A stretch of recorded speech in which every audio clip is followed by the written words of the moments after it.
This program does not represent the views of this station and may be considered offensive to some listeners. This program may contain mature subject matter, including frank discussions of controversial topics. It is intended for mature, open-minded audiences. Discretion is highly advised. This program is entirely independently produced by and is copyrighted by Frank 2005. It is broadcast here under license.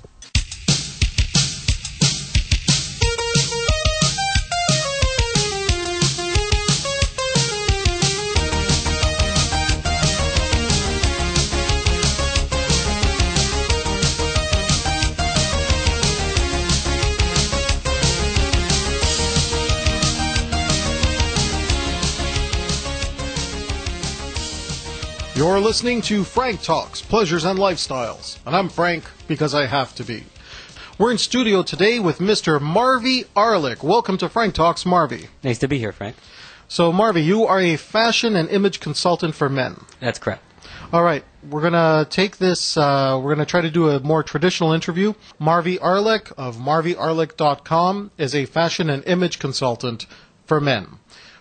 Marvi, let's start off with some of the basic questions. Where were you born? And tell me a little bit about your upbringing as it relates to being a fashion and image consultant for men. Well, I was born in Montreal. My background growing up, probably in high school and the beginning of CEGEP, was art. I used to paint, used to draw, anything that had to do with design or art. I was pretty much interested in, and I spent a lot of time on that. When I got to university, I started getting more into music. I was playing in a band, and I ended up managing that band. So I went from image and design to more musical aspirations, if you will. Because I started managing the band, I got into the management program at university, and I started studying management thinking I was going to get into band management. Eventually, the band thing didn't work out, as it is with most university bands. And I found myself pursuing a career in management and finance, and got my degree in university. Ended up getting a job as a professional. Joined the whole, trying to climb the corporate ladder. Was this in an entertainment company at all? No, it had nothing to do with any creative aspect, not entertainment, not art, or anything like that. So I joined. I thought that's what was interesting. I thought that the whole thing about art and all of that was a phase or something I was in within university I was sort of exploring. Fast forward 10 years, I wasn't happy with what I was doing in the corporate environment, although I had a lot of good security and financially it was very comfortable.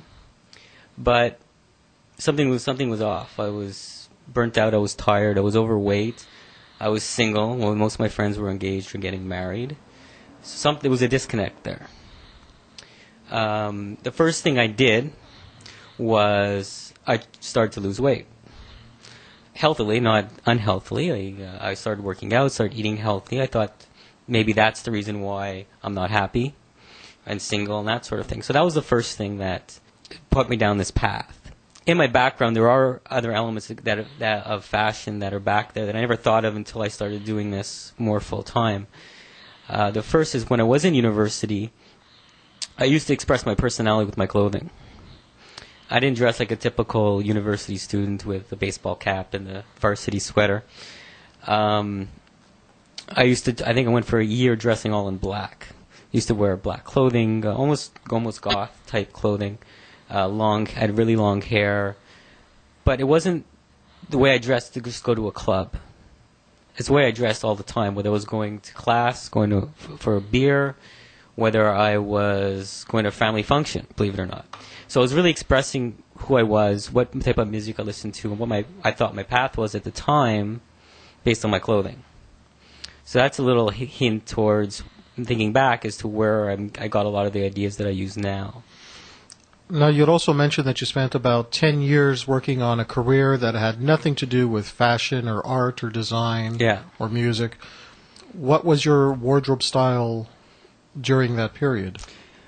Because I was working long hours in a professional environment, I was wearing a lot of suits and ties. And I was so tired and not going out much after work that I really neglected the rest of my wardrobe. I really didn't care what I wear because I wasn't going out afterwards, so I'd probably just stay home and change to something more comfortable. So I really wasn't wearing a lot of stylish clothing at that time. Now, what was the cathartic event that happened to you in your life that made you wake up one day and say, been doing this for 10 years, not happy, going back to my artistic roots? It wasn't that. I sort of started on a path just realizing that I wasn't happy. It wasn't like a flashbulb moment at that point. It was more of a build-up. And once I started losing weight, suddenly my clothes didn't fit me anymore. So I had to start changing my wardrobe, basically because I didn't fit into anything I was wearing. And I started thinking, you know what, because I have a thinner body now and I'm more in shape, is there a way that I can dress that I can show myself off a bit more physically instead of just wearing generic clothing? I started getting into it. There's always been a little bit of background interest in fashion.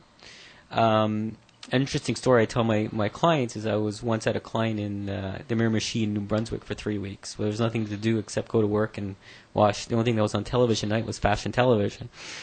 So we used to watch that every night for 3 weeks. And it sort of stuck. I always sort of followed fashion, but I never really gave it much thought. But once I started buying new clothing and that sort of thing, I thought that was my path to having more success with women, if you will. I lost the weight, I'm going to start looking good, and that's going to be the answer to everything. So I spent at least a year really studying types of fashion trends, trying on different clothing, really experimenting with different stuff. And that's what sort of put me on the path for what I do now. And how did that work for you in terms of attracting more women? It didn't directly. After about a year of not really having, changing my clothing style and looking good, there was still something missing. Okay, it did help, but there was still something missing. And that's how I got into more studying dating materials, finding good mentors, that sort of thing, which put me more on a path of studying how to attract women. The fashion part of it sort of worked in parallel with that.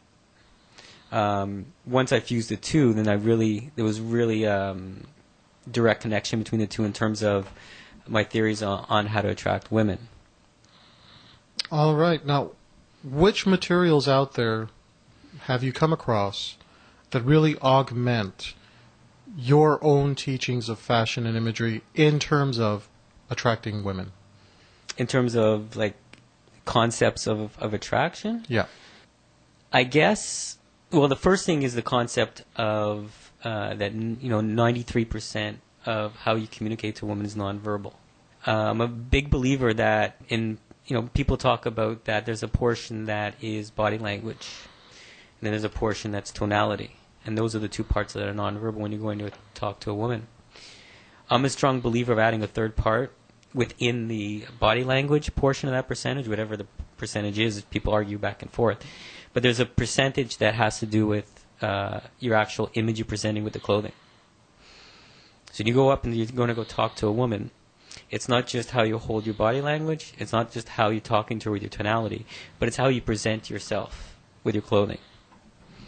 It's not a huge percentage, but there is a percentage there that is available to a man to help him try and attract a woman. We're going to be going to commercial here on Frank Talks, Pleasures and Lifestyles. Frank Talks is sponsored in part by Everything Out of Her Mouth is a Test, a man's guide to the emotional needs of women. Ladies, does your man squash your inner vixen? When you ask him to repeat what you have just said to him, does he look at you like a deer caught in the headlights?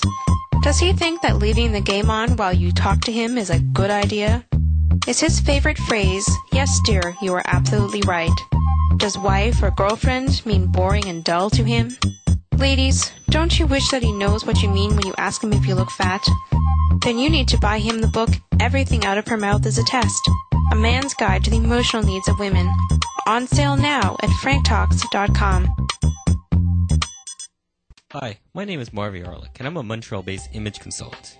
Have you considered how you make a first impression with your current fashion style? If not, and you're ready for a change in your image, and you're based in Montreal, please contact me at marviarlik.com. That's MarviArlik.com. and find out about my all-inclusive image consultant experience. Marvi Arlik is a proud sponsor of Frank Talks Pleasures and Lifestyles.